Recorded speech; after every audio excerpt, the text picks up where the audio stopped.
Il y a dans les tribunaux, quand on plaide, même si vous n'êtes pas avocat, si vous plaidez, il y a une immunité de parole. Alors l'immunité de parole a tout de même parfois quelques limites. Vous ne pouvez pas faire une attaque ad hominem précise qui est en dehors du sujet. C'est-à-dire que, admettons, vous avez un magistrat, des magistrats qui sont virés, dont il est prouvé qu'il est en contact avec un tel. Si vous dites la vérité, il y a ce qu'on dit en latin, l'exceptio veritatis, l'exception de vérité. C'est pas diffamatoire, c'est pas outrageant, puisque c'est la vérité. Mais il faut le prouver, il y a des règles. C'est assez précis, le droit de la presse et de la diffamation. Donc là, l'immunité de parole, écoutez bien parce que ça peut vous être extrêmement utile, elle est quand un plaideur parle à l'audience, et pas avant l'audience, ou après quand son affaire est appelée, quand il parle, il y a l'immunité de parole, qu'il soit avocat ou pas avocat. Et il y a, deuxième chose comme un fusil de chasse à deux coups, il y a l'immunité de parole des comptes rendus d'audience. C'est-à-dire que le journaliste ou la personne qui fait le compte rendu de ce qui s'est dit à l'audience est couvert par l'immunité de parole.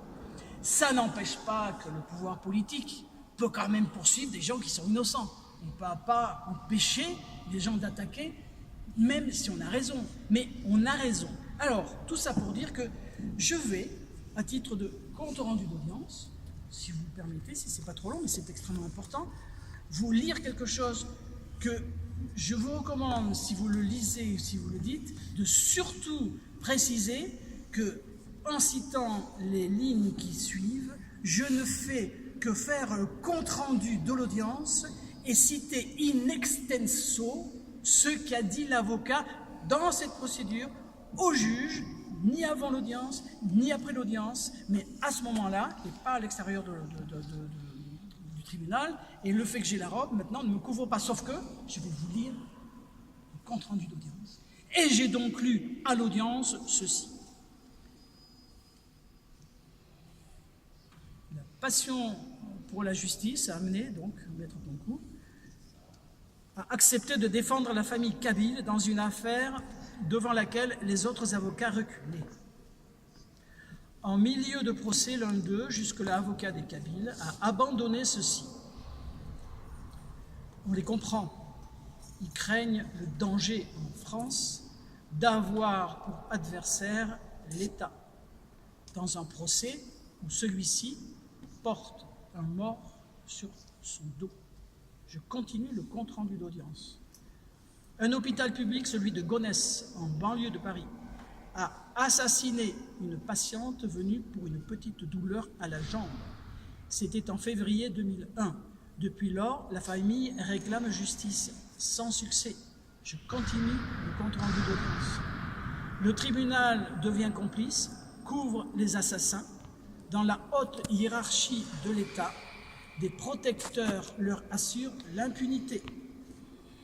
Malgré les nombreuses preuves et de nouveaux éléments que Maître Concou fournit, les juges prennent invariablement la même décision, comme s'ils réclamaient un texte consigné, s'ils récitaient un texte consigné à l'avance. Je continue le compte-rendu d'audience couvert par l'immunité de parole. C'est parce que Maître Concou place la vérité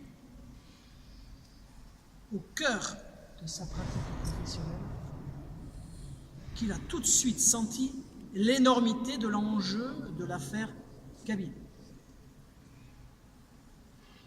Le complexe médico-judiciaire voulait que le public voie cette affaire uniquement comme un combat d'eau, mené par une famille qui méprise, dénigre, accuse de folie et d'abus de procédure. Je continue la lecture du compte-rendu d'audience couvert par l'immunité de parole. Maître Concou a transformé le combat de rue en ce qu'il est, dès le début, une affaire d'État. Une immense injustice qui illustre les terrifiants dysfonctionnements, pire, les cruels délits du tribunal français. SIC, je continue la lecture du compte-rendu d'audience avec immunité de parole. L'affaire Kabyle est une magistrale analyse. Le livre d'un brillant avocat, rédigé sans jargon et qui est accessible à tous. Une œuvre qu'on lit et relit avec ce chef-d'œuvre écrit en toute objectivité qui expose un par un tous les éléments du dossier, mais laisse au lecteur, que l'auteur respecte, le choix de se faire eux-mêmes leur opinion. Maître Kounkou crée un mouvement de société, le ralliement des hommes et des femmes de bonne volonté, en France et ailleurs, pour la cause de la justice. Une justice qui évitera que se répète le drame qu'a vécu Eliane Kabyle, l'assassinat pour fin de trafic d'organes, fin du compte-rendu d'audience qui est couvert par l'immunité de parole.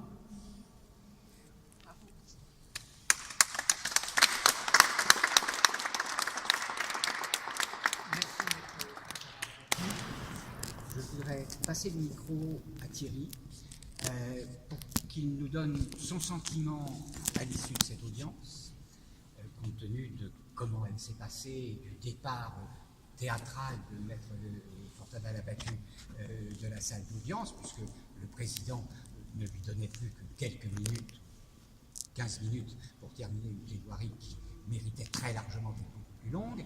Nous sommes tous sortis, nous sommes plus de 35 présents à être sortis de la salle quasi immédiatement. Je voudrais que tu nous donnes ton sentiment à l'issue de cette audience et puis que tu expliques que ce que nous avons appelé avec Philippe dans la note de synthèse qui a été remise au tribunal, la cerise sur le gâteau. Je voudrais que tu parles de l'événement de samedi soir et de l'agression verbale et symbolique que tu as subi de la part d'un sénateur, ancien ministre de la Défense.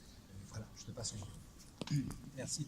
Alors déjà, je tiens à remercier en tout cas chacun de vous, parce que comme l'a dit donc Maître Philippe, vous êtes vraiment la voix du peuple, vous êtes vraiment ceux qui vont pouvoir en tout cas relayer ce que nous avons vécu dans ce tribunal, un moment relativement grave puisqu'ils ont cherché donc à censurer la défense en limitant son discours.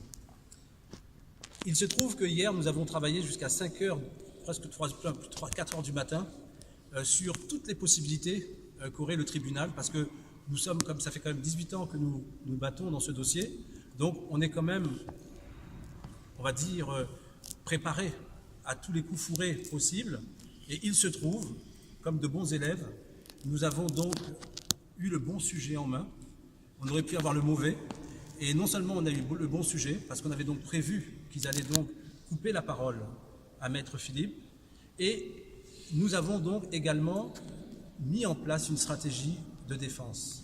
C'est celle dont vous avez donc tous pu être témoins, qui a été donc de quitter la salle.